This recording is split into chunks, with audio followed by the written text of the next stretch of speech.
இந்தியாவோட முதல் சுதந்திர தின விழாவில் காந்திஜி ஏன் பங்கு பெறல? இந்தியாவுக்கு நடுராத்திரி ஏன் சுதந்திரம் வழங்கப்பட்டது? இந்திய சுதந்திர தின விழாவில் தேசிய கீதம் பாடப்பட்டதா இல்லையா அப்படிங்கிறது தான் இந்த வீடியோல பார்க்க போறோம்.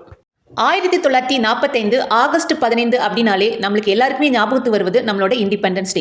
எஸ், அன்னைக்கு தான் இந்திய மக்கள் ஆங்கிலேயர்களிடமிருந்து விடுதலை பெற்று தங்களோட ஃபர்ஸ்ட் இண்டிபெண்டன்ஸ் டேவை செலிப்ரேட் பண்ணாங்க. இந்திய விடுதலைக்கு மிக முக்கிய காரணமாக இருந்தவர் மகாத்மா காந்திஜி அவர்கள். ஆனா நம் நாட்டோட முதல் சுதந்திர தின விழாவில் அவரால் கலந்துக்க முடியல. ஏன் அப்படின்னா அதே டைம்ல தான் இந்தியா பாகிஸ்தான் அப்படிங்கிற 2 பிரிவுகளா நம்மளோட நாடு பிரிஞ்சிச்சு.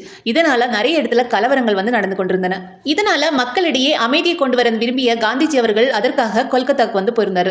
இந்தியாவோட முதல் சுதந்திர தின விழாவில் தேசிய கீதமான ஜனகணமன பாடப்படல. ஏன் அப்படின்னா இந்தியாவோட தேசிய கீதம் 1950 வருஷம் ஜனவரி 24 அன்னைக்கு தான் அபிஷியலா ஏற்றுக்கொள்ளப்பட்டது. அடுத்ததா இந்தியாவுக்கு சுதந்திரம் ஏன் நடுராத்திரியில வழங்கப்பட்டது அப்படின்னா இந்தியாவின் முதல் பிரதமராக தேர்ந்தெடுக்கப்பட்ட ஜவஹர்லால் நேரு எந்த ஒரு புது தொடக்கத்தையும் ஃப்ரைடேல பண்றத பேட் லக் அப்படின்னு நினைச்சாரு.